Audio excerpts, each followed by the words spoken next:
for anyone who's watching this, I recommend you take a hell ton of marijuana and down a bottle of vodka, because you are not going to believe what I'm about to say. I went to a regionals in Huddersfield last Saturday, and I made top 32 with Nekroz. Yes, the deck that you all said was dead yonks ago, I made top 32 with. So, officially Nekroz is back. So, yeah, none of you are going to believe me, are you? So, for those of you who don't believe me, there you go. There's the listings for the regionals, and there's my name, 30th place. I ran Nekroz for two reasons. One, my friend convinced me and said he would let me use his brilliant fusions, Seraphonite, and everything else that I was missing to build the deck. And seconded, it was the thought of the satisfaction of beating a person with Nekroz and just watching their reaction as you walk away with style. Now, I only won 4 out of the 7 games, which you're sitting there and think, Ty, that's a bit crap. But it's Nekroz. They're supposed to do 10 times worse than this, and I actually did reasonably well with it. So, I'll just kind of quickly explain the matchups that I had. First one was against anti-spell ninjas, so I had the worst first matchup. As soon as he picked up anti-spell, I just went, ah crap, I give up nearly. And then I just realized, oh wait, just set this, normal Senju, pray for next turn. Senju for some reason did not die. He must have not opened into any monsters, so then I went Trick Clown, Castell it, and then do all my plays. And then the second game was against Monarchs. Castelled his board, made Diamond Direwolf and a Trapeze Magician, and then just killed him with style. Second game was just funny because he went Pantheism and I just flipped up Curse Seal and went, I win. And he just sat there and went, wait, it negates its effect? Yeah. And you can't use it for the rest of the game. Wait, what? Yeah, this card is pro against your deck. Third game, I ended up playing against Cosmo, which was the guy that I beat's friend, which everyone was laughing at the fact that Nekroz beat him, and his friend won it back by with Cosmos, which was funny because he made 7 sins and Phantom Knight Exceed, and I realised that you can call Breo back from the grave by using Cycle on any of my fiends, and I ended up bouncing back his 7 sins and the Phantom Knight, and then beating him down with Breo, but I ended up losing that. Fourth game was against Monarchs, which I didn't like at all. Which I honestly say I didn't like it at all because I found it kind of odd how game 1 I open a handful of mirrors, then game 2 I open my 2 chalices, 2 brilliant fusion, and then a cycle. So I'll happily say he sacked me, because I've never ever opened that bad in Nekroz. But then game 3 was against Infected Male King, the Skull Servants. That was pretty easy to deal with. And game 5 was against my friend Ben, who used Burning Abyss, which I lost against, unfortunately. But it was fun. And the last game was against Cosmos, where summoning Vanities and having a Denko equals you win. And then the game 3 was Majesties and Denko, and then I win again. So yeah, that's how the day went. So just to kind of recap, 1 against Cosmos, 1 against Monarchs, 1 against Ninjas, and I won against King of the Skull Servants. So yeah, I'll just go into the deck profile then, because if you haven't left by now.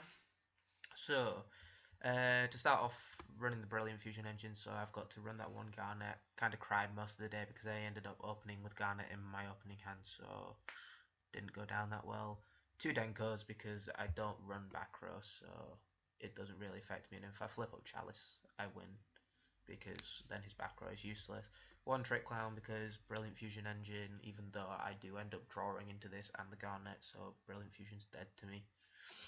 2 Grand Sorcerers. This is mainly because I run the Spellcaster high account for my Nekroz monsters, so it makes it a lot more easier, and it gets my Unicorn engraved when it's banished, so it just makes it a lot easier. 3 Manju, 3 Senju, standard Nekroz.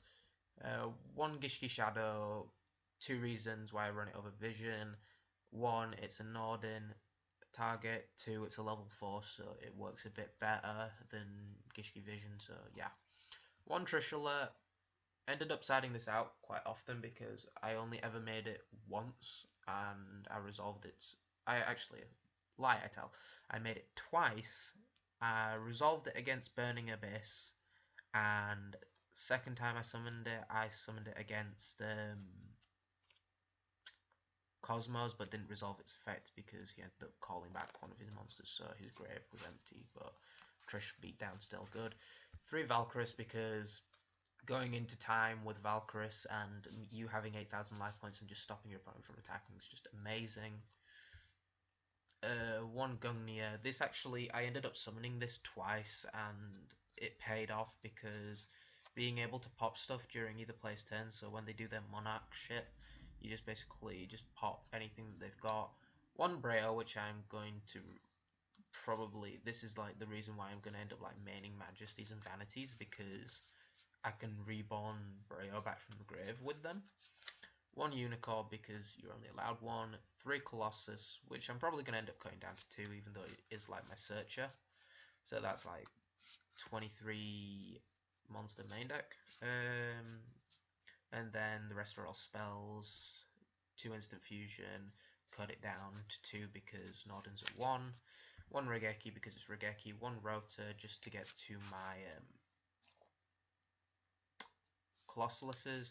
1 Preparation of Rites. I never saw this today. Well, when I actually played the deck. I never saw it at all, so I can't really say anything to it. 2 Mirror, which is useful, but not at the same time. I keep it at 2 just as a wary thing, but at times I'm considering putting it to 1.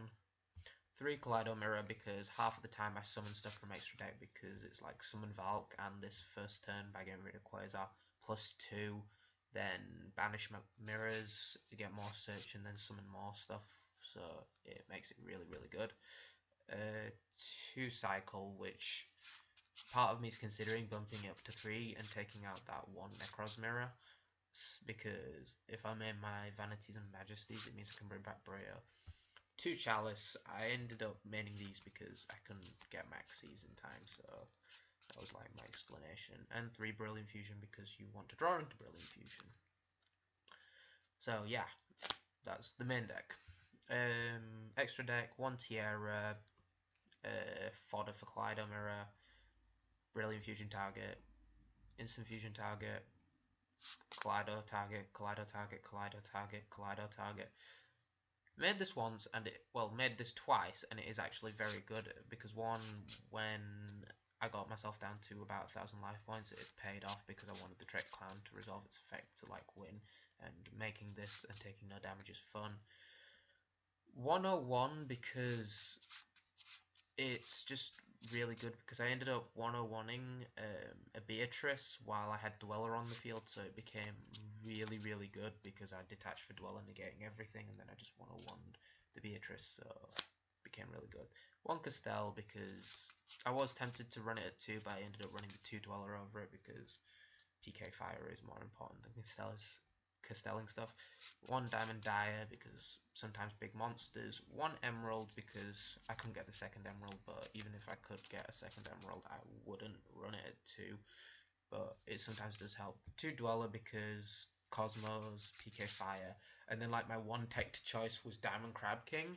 Now the only reason I like tech this in is when we got the packs for the day, which we got the packs just before the event started. So I ended up pulling a secret Crab King, and I traded it off to one of my friends, and then one of my other friends, Usmund, said he didn't want his comic book version of Diamond Crab King, so just chucked it my direction. So I ended up maining it, and it paid off because when I went up against the ninjas, he summoned a 3k beta. The Nekroz finds it difficult to get past like really big monsters, so I ended up making Crab King and then attacking over it. And then game 2, I went Crab King and Trapeze Magician. Trapeze make Crab King attack twice, so pro plays. And then for the side deck, it's like same as old Necros, but with like 1 or 2 extras. 2 Vanities and 2 Majesties. These were mainly against Cosmos.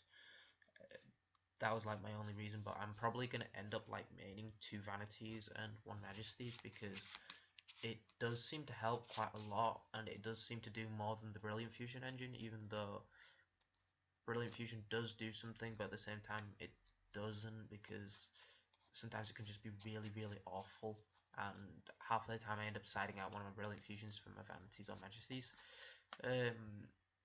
2 Fire Hand and 3 Ice. I'd prefer that ratio because back row is more of a problem than me than monsters. Even if I can get the Denko out, I still would rather get rid of back row because I just hate it. 2 Twin Twister. I never sided this in, which honestly and truthfully I didn't like it. I would rather run anti-magic arrows because it seems to be this is a lot better than Twin Twister for this deck, because if you summon Denko, you don't need your Twin Twisters at all, and if you're going to say Dominion, I don't care about Dominion. I honestly don't, because Trish and Valkyrus and Gungnir can get rid of that kind of stuff or just deal with big monsters. And this is actually better because if I activate this during battle phase, my opponent can't use spells and traps until basically the end of turn, and they can't activate anything in response. So if I want to Trish my opponent, I'd play this during the start of battle phase, do all my attacks and that, and then main phase 2 make Trish and banish everything, which against Cosmos that's like the best thing to do. Then 2 Decrees, this was more like siding in against Cosmos, no real other reason. And then 2 Curse Seal, which was basically for Monarchs, nothing else. So if you want to see more Yu-Gi-Oh related content, or me potentially doing another one of these after Huddersfield Regionals, then don't forget to subscribe, and if you liked this, then give it a thumbs up. Ciao!